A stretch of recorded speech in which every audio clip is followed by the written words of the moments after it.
ये सरकार हमारे आधार कार्ड को देखकर, हमारे इलेक्शन कार्ड को देखकर, हमारे राशन कार्ड को देखकर ये सरकार चुनी गई है। और अगर ये सारे कार्ड अगर इनवैलिड है तो मैं मोदी जी से कहूंगा कि आपकी सरकार जिस वोट पे हमारी बनी है वो भी इनवैलिड है, आप भी इनवैलिड हो। अगर आप इस देश के लोगों को नागरिक नहीं मानते तो हम भी आपको प्रधानमंत्री नहीं मानते। 2024 की ये इलेक्शन किसी पार्टी के बीच नहीं होने जा रही। ये इलेक्शंस दो विचारधाराओं के बीच होने जा रही है। एक विचारधारा जो इस देश में न्याय के ऊपर, समता के ऊपर, स्वतंत्रता के ऊपर विश्वास रखती है, उस विचारधारा के खिलाफ दूसरी विचारधारा जो असमानता के ऊपर, जातिवाद के ऊपर, धर्मवाद के ऊपर विश्वास रखती है। ऐसे दो विचारधाराओं के बीच ये इलेक्शंस आने वाले 2024 में हम लोग देखने जा रहे हैं। और जिस तरह की यूनिटी, जिस तरह का भाईचारा आज इस मंच पर दिखाई दे रहा है, मुझे पूरा विश्वास है अगर इस देश का SC, ST, OBC और जितने भी रिलीजियस माइनॉरिटीज है, चाहे वो बुद्धिस्ट हो, सिख हो, क्रिश्चियंस हो, मुस्लिम हो, ये सारे लोग अगर इकट्ठा हो जाए तो 2024 नहीं, आने वाले हजारों इलेक्शंस में भी मोदी क्या, मोदी का बाप भी आ जाए तब भी वो इस देश में जीत नहीं पाएगा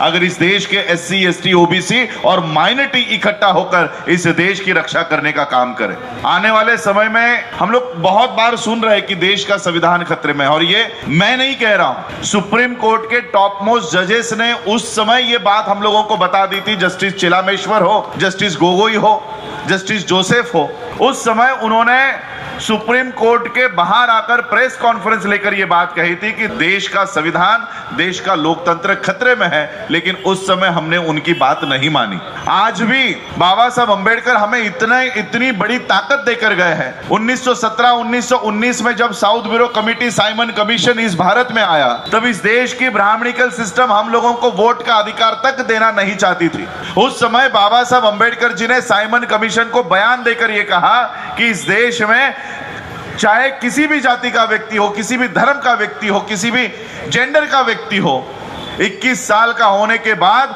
हर व्यक्ति को वोट का अधिकार मिलना चाहिए। ये बात बाबा साहब ने साइमन कमीशन के सामने रखी, तब जाकर आज इस देश में सभी को वोट का अधिकार मिल रहा है। बाबा साहब हमें जाते जाते इतना बड़ा अधिकार देकर गए हैं कि आज हम लोग मोदी जी को देख रहे हैं, आज इस देश में, कल उस देश में, कभी जमीन पर पैर तक नहीं रखते।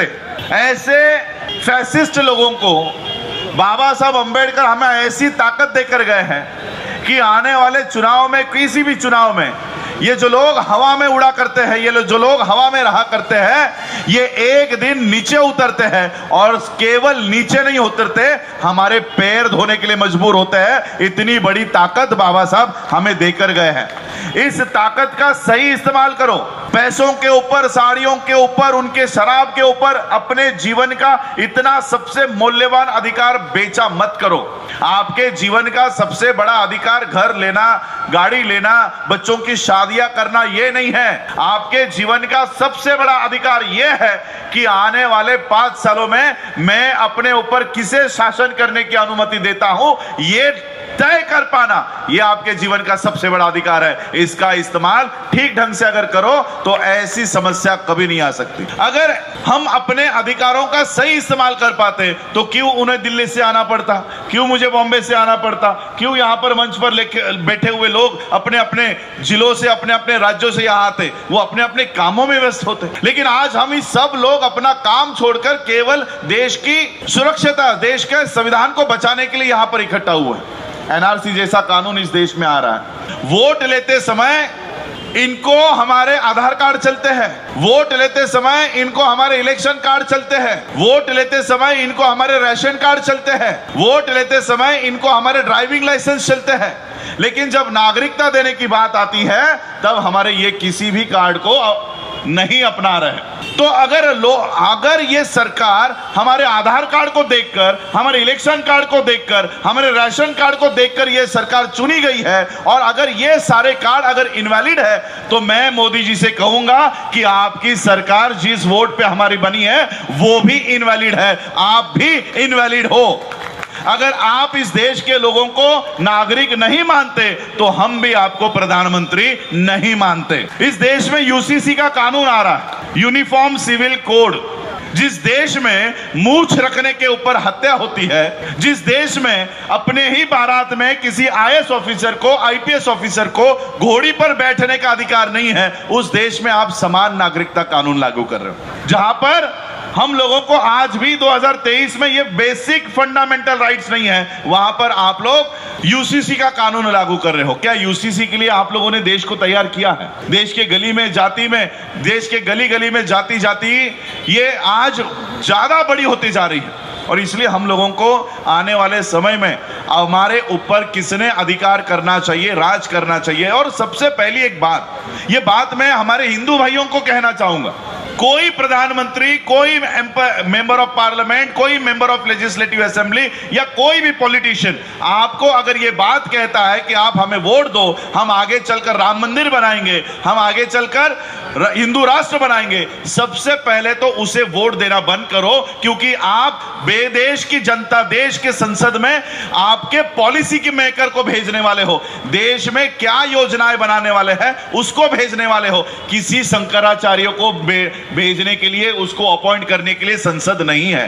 हिंदू राष्ट्र बनाना है, आपके हिंदू महासभा के लोग काम करेंगे, आपके हिंदू संगठनों के लोग काम करेंगे, लेकिन देश में हिंदू राष्ट्र बनाने के लिए प्रधानमंत्री को भेजा जा रहा है। देश का संसद ये आपके धर्म को फैलाने के लिए नहीं बनाया हुआ है। आज इस देश में हिंदू धर्म को बढ़ाने के लिए, इस देश में इस्लाम को बढ़ाने के लिए, इस देश में क्रिश्चियनिटी को बढ़ाने के लिए, इस देश में बुद्धिज्म को बढ़ाने के लिए, इन सभी धर्म ग्रंथों को, चाहे वो हिंदुओं का हो, इस्लाम मुस्लिमों का हो, बुद्धिस्टों का हो, सिखों का हो, क्रिश्चियनों का हो, इन सभी धर्म ग्रंथों की रक्षा इस देश में एक ग्रंथ करता है, और वो है भारत का संविधान। और इसलिए सभी धर्म के लोगों को जो धर्म ग्रंथ, जो ग्रंथ हमारी रक्षा कर रहा है, जो ग्रंथ हमको हमारे धर्म को फैलाने की अनुमति दे रहा है, उस ग्रंथ को बचाने की भी हम सबकी नैतिक जिम्मेदारी होनी चाहिए कि जो ग्रंथ मुझे मेरा धर्म बचाने की अनुमति दे रहा है, मुझे मेरा धर्म प्रोफेस करने की अनुमति दे रहा है, मुझे मेरा धर्म बढ़ाने की अनुमति देता है,